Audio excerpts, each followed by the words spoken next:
This is how I came to love my vagina. It's embarrassing because it's not politically correct. I mean, I know it should have happened in a bath with salt grains from the Dead Sea, Enya playing, me loving my woman self. I know the story. Vaginas are beautiful.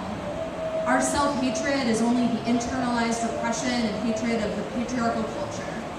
It isn't real. Pussies unite. I know all of it.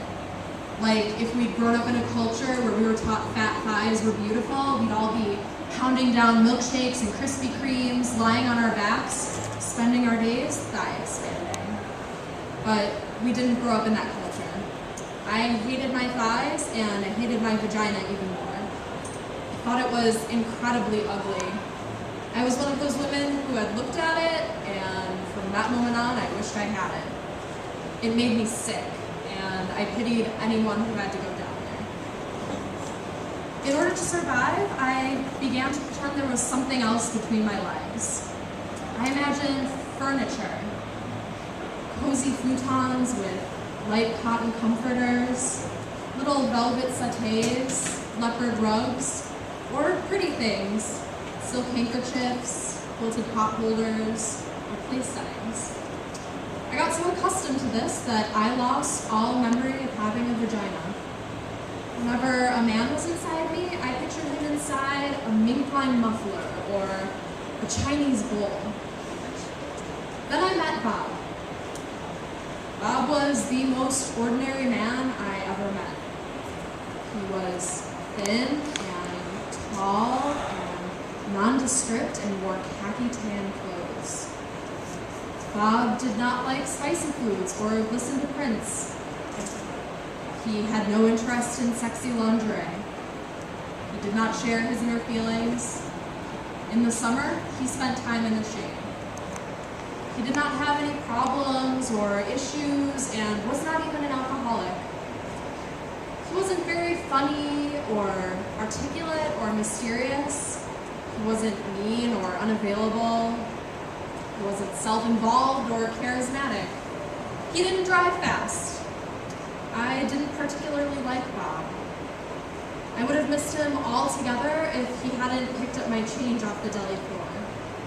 When he handed me back my quarters and pennies and our hands accidentally touched, something happened. I went to bed with him. That's when the miracle occurred. Turned out that Bob loved vaginas. He was a connoisseur.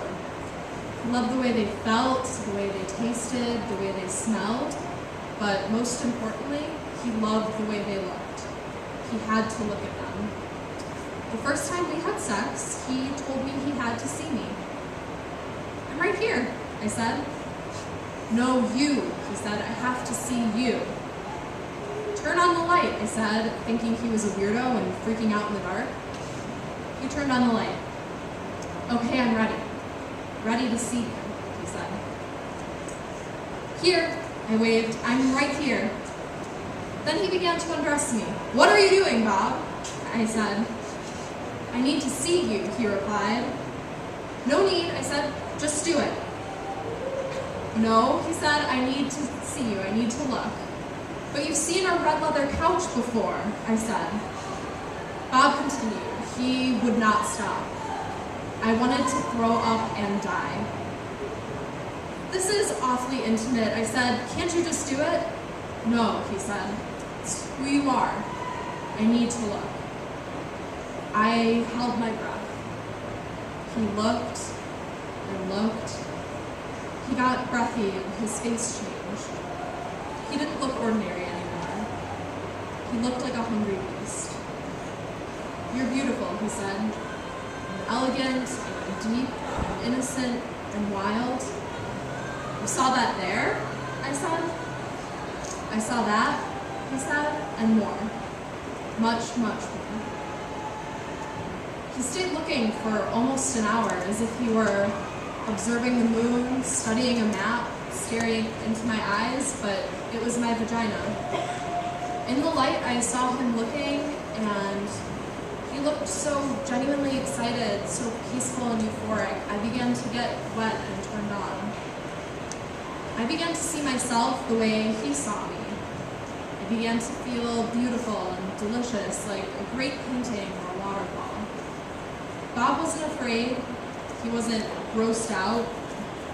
I began to swell, began to feel proud, and I began to love my vagina. And Bob lost himself there. And I was there with him, in my vagina, and we were gone.